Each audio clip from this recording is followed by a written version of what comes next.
అస్సలాము అలైకుం వరహమతుల్లాహి వబర్కాతుహు.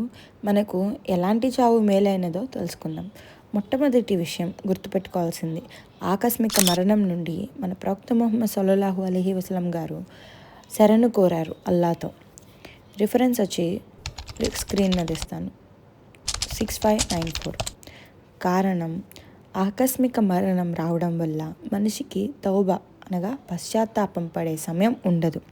కానీ ఏదైనా రోగం వచ్చి చాలా రోజులు మంచం పట్టి మందులు చికిత్స పొందుతూ దానివల్ల ఆ మనిషి అల్లాకి దగ్గర అవుతాడు. అనగా మనకి ఒంట్లో బాగున్నప్పుడు మనం ఇంకా మన లాస్ట్ దశలో ఉన్నప్పుడు మనం అల్లా సుబ్హాను తాలాతో పశ్చాత్తాపడతాం కదా, అలా అండి. అనారోగ్యంతో ఉన్న వ్యక్తి అల్లాకి దగ్గర అవుతాడు. అలా అని చెప్పేసి మనం అనారోగ్యం ఉన్నప్పుడే అల్లాకి దగ్గర అవ్వకూడదు. అల్లా మనకి ఇచ్చిన మన శరీరాన్ని, మన ఆయుష్ని మనం జాగ్రత్తగా అల్లా కోసం ఉపయోగించాలి. మన కోసం ఖయామత్ రోజున మనల్ని తీసుకెళ్ళి జన్నత్లో వేసేలాగా మనం జాగ్రత్త పడాలన్నమాట. సో కంటిన్యూ చేద్దాం. అనారోగ్యంతో ఉన్న వ్యక్తి అల్లాకి దగ్గరై దీన్ ద్వారా సదకా ఖైరాత్ చేస్తాడు. తోబా అస్తగఫార్ చేస్తాడు. తోబా అనగా పశ్చాత్తాపపడ్డం. అస్తగఫార్ అంటే అస్తఫిరుల్లా అని జికిర్ చేయడం. అల్లా నన్ను క్షమించు అని అడగడం. స్పష్టంగా అతనికి పశ్చాత్తాపపడే అవకాశం లభిస్తుంది.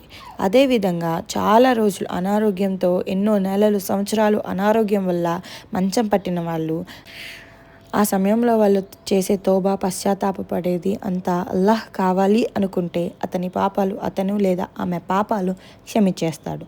రిఫరెన్స్ స్క్రీన్ మీద ఇస్తాను.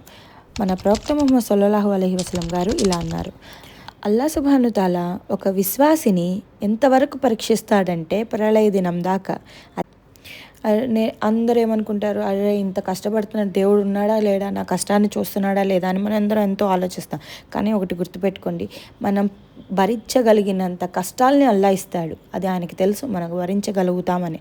ఒకవేళ అందరికన్నా ఎక్కువ కష్టాలను ఇచ్చాడు అంటే అది గుర్తుపెట్టుకోండి, అల్లా సుబ్హాను తాలా మనం తల మీద ఏ పాపం లేనంత వరకు మనకి పరీక్షలు పెడతానే ఉంటాడు. మన ప్రవక్త గారు ఇక్కడ తెలియచేసింది ఏమిటంటే, అల్లాహ్ ఒక విశ్వాసిని పరీక్షిస్తాడు. అది ఎలాగా? ఆరోగ్యం, ధనం, జీవితం, ఇలా చాలా విధాలుగా పరీక్షిస్తాడు. ఎప్పటిదాకా? ప్రళయ దినం దాకా. అప్పటికి ఆ వ్యక్తి యొక్క తల మీద ఏ పాపం లేనంత వరకు పరీక్షిస్తాడు. Reference ముస్నద్ Ahmed hadith 6594. Reference screen మీద ఇస్తాను. కానీ ఈ వీడియో పోస్ట్ అయినాక నాకు కమెంట్స్ వస్తాయి, ఇలా పాయిజన్ తాగి చనిపోతే, నిప్పుల్లో కాలి చనిపోతే, ట్రైన్లో యాక్సిడెంట్లో చనిపోతే, ఎవరైనా ఊరేసుకొని చనిపోతే, వీళ్ళందరూ మరి ఏంటి హార్ట్ అటాక్ వచ్చి చనిపోతే, అది ఇది అని. అల్లాకి తెలుసు ఎవరి రాత ఎలా ముగించాలి అని. మనం చెప్పలేం వీళ్ళ ఇలా చనిపోతేనే ఇలా వెళ్తారు, అలా చనిపోతేనే అలా వెళ్తారు.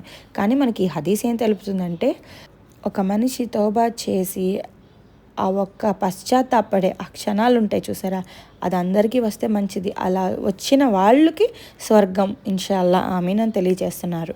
కాబట్టి ఇక్కడ హార్ట్ అటాక్ వచ్చి చనిపోతే చెడ్డవారా అని మీరు అడగచ్చు. అంటే కానే కాదు, నేను అలా చెప్పడం లేదండి. మంచిది ఏమిటంటే తౌబా చేసే ఒక్క ఛాన్స్ రావాలి. అది ఎవరికైనా సరే ఇన్షాల్లా అందరికీ తౌబా, పశ్చాత్తాపడే ఒక్క ఛాన్స్ అల్లా ఇస్తాడు అని నేను ఆశిస్తున్నాను. ఇన్షాల్లా ఆమీన్. అయినా అల్లా ఎవరికి ఎలా ఇస్తాడో ఆయనకి బాగా తెలుసు. ఇన్షాల్లా ఆమీన్.